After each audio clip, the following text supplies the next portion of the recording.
Good morning, good evening, good afternoon, wherever you are in the world. This is Harry from Spurs TV.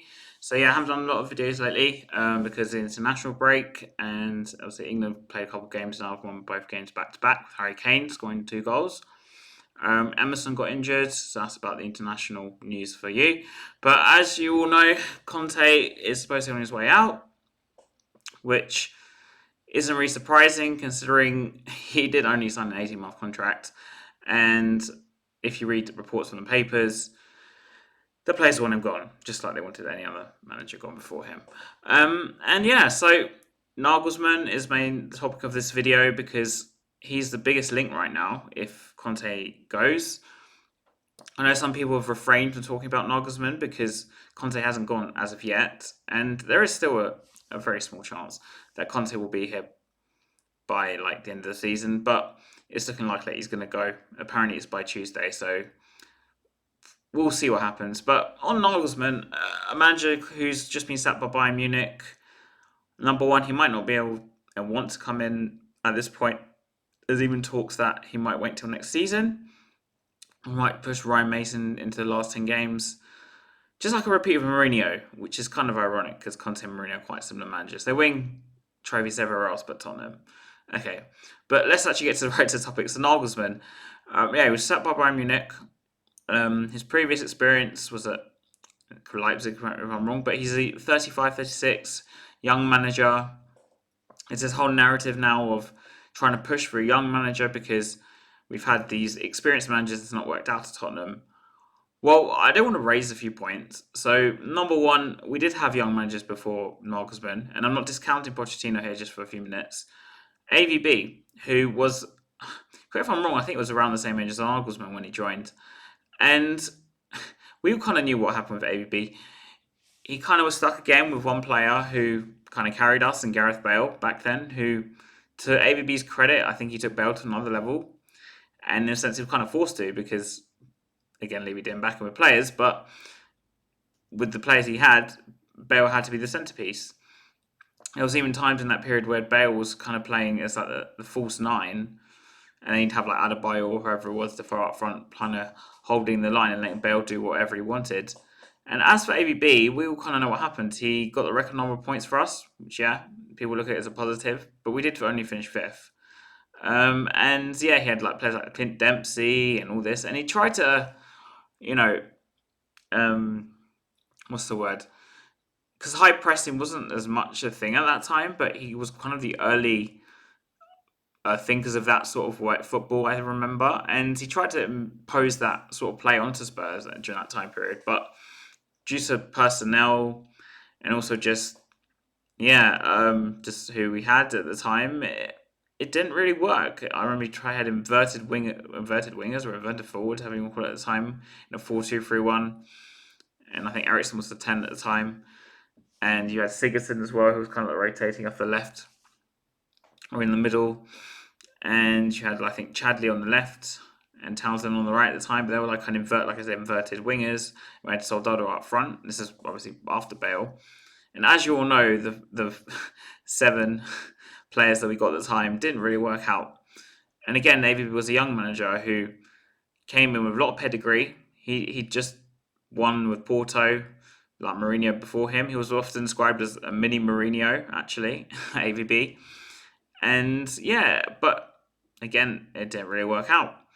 And I think people need to take in consideration this situation in terms with Nagelsmann because Nagelsmann again is quite a young manager like AVB before him, and he just failed at Bayern Munich. And I do call it a failure because even though yes, he's taken them as far as he could during this time period in the Champions League in this season, and with 8 wins on the trot, and yes, he's through in all these cups as well. But if you look at where Bayern Munich are in the league, I know saying second sounds really disrespectful, but Bayern Munich are always top of the Bundesliga, and they're not under him. And to me, that speaks volumes because Bayern Munich, without fail, 99% of the time do win that league. And it's not like this Dortmund side, who are top of the league right now, are like so amazing that Bayern Munich shouldn't be above them. I know they lost Lewandowski, and he's got two promoting like their striker or Muller, and from what I've heard, he didn't actually use Muller very well, Nagelsmann. And yes, I understand he's a young manager. He's learning his trade. I was reading reports saying that he was often changed the formation mid game, and that confused some of the players. And I guess he's kind of thought of like a new age manager. I guess if people want to put it in that sort of sense. And like I said, it kind of mirrors, like I said, with ABB, where ABB was one of the early thinkers of the high pressing football and a different style of football compared to what was played back then. And I'm not saying Nagelsmann won't be a good manager in the future, but I think another point I need to raise is that I think people jump on the Nagelsmann bandwagon because of what Arsenal did with Arteta. But I'm not saying Spurs can't replicate that, but it is a big ask. Arteta got the full backing of the board, number one, at Arsenal, and would he get that? Will Nagelsmann get that at Tottenham? Going on previous 23 years, probably not. And yeah, he might work within the club's transfer policy more than someone like Conte or Mourinho because Nagelsmann is more geared towards, say, younger players. But there might come a time, like with Arteta, where he's signing slightly older players. I mean, Trossard joined Arsenal last January at 28. Spurs weren't prepared to pay the fee to get him. What if Nagelsmann in a year or two wants to do a transfer like that? Ranovsky was another one mooted, who actually played today for Ukraine, to Spurs. And they didn't want to, and even though he's 29, Levy didn't want to pay for him. And I think it was only like 12 million or something like that because of his age. And I'm not saying Nagelsmann won't work with the young players. There's probably a higher chance, and people want to start this new project again. Like ABB was supposed to have a project, and yeah, but at some point you might want older players. Arteta got Zinchenko and Jesus, who, okay, they're not the oldest, but they're not the youngest either. It doesn't really fit, I think, Spurs transfer policy as much. Someone like Zinchenko, and yeah, Nagelsmann will probably want to bring some players from the Bundesliga, which yeah, they probably will cost a lot less than the ones we tend to target because Bundesliga prices tend to be quite, not as expensive. But again, you look at his track record. He did well at Leipzig, but to me, I just think he's been a failure at Bayern Munich. If you're not top of the Bundesliga with Bayern Munich, I think you're a failure. That's just my opinion. And he's a very young manager, so you do need to take that as a caveat.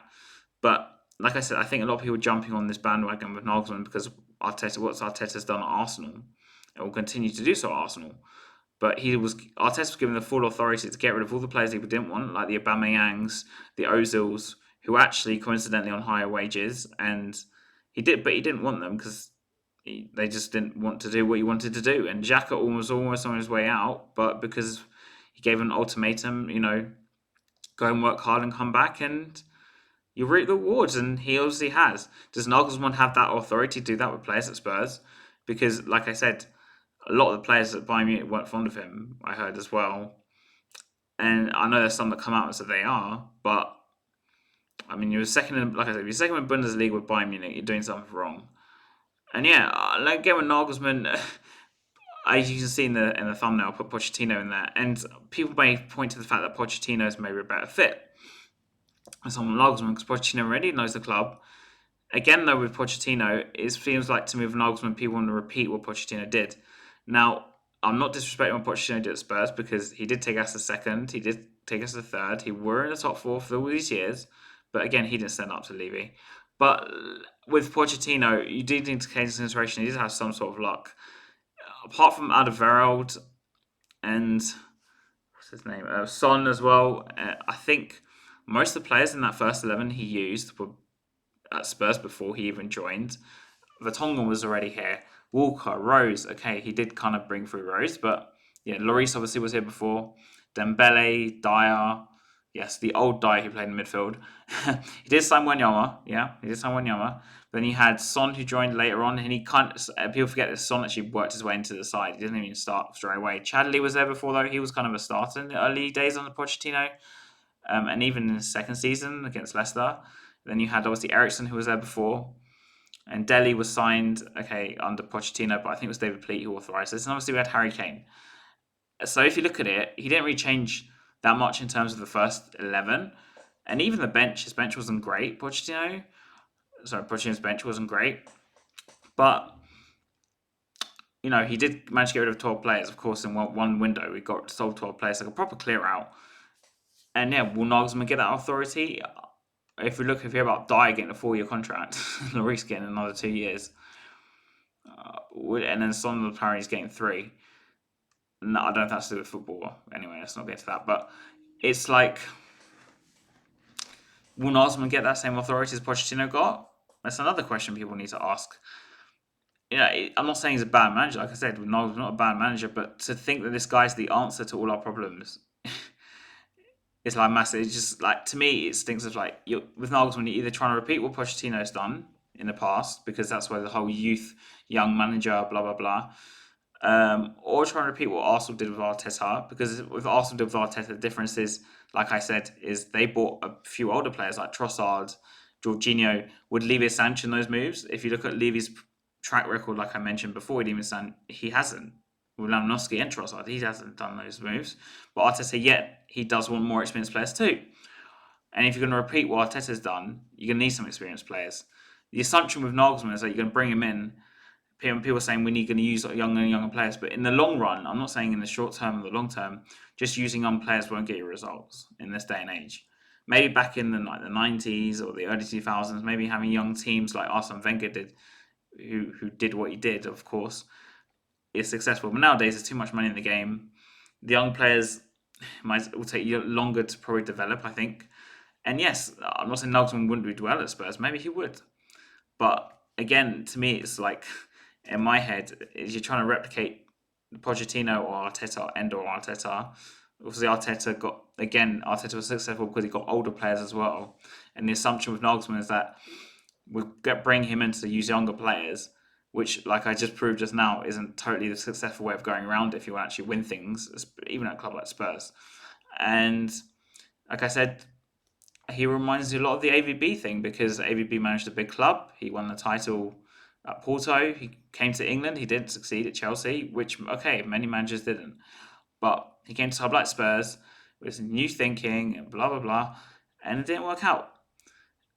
So there's lots of past things and ongoing things to the point in the fact that Nagelsmann might not work out, and some people have even said, I've seen on like chats and stuff saying, "Oh, he'll only be here for 2 years, Nagelsmann." But if you're going to build a project, you can't just be here for 2 years. Arteta was there; he's been there for like 4 years. I think now Arsenal was it 4 years or maybe more, and he's 4 years, and this is what the time has taken him to succeed at Arsenal. And I mean, he won the FA Cup as well in his first season, Arteta, and it was his first job. Albeit Nagelsmann coming in, this would be his third or fourth job, so he's got more experience. But his experience in England is obviously limited. And so yeah, I mean, it's a massive gamble with a young manager. For me, I'd rather go with someone like Ancelotti who comes on the market in the summer, because I know Ancelotti will come in. He takes no shit. I know he didn't do well at Everton, but surely he can do much better at Spurs.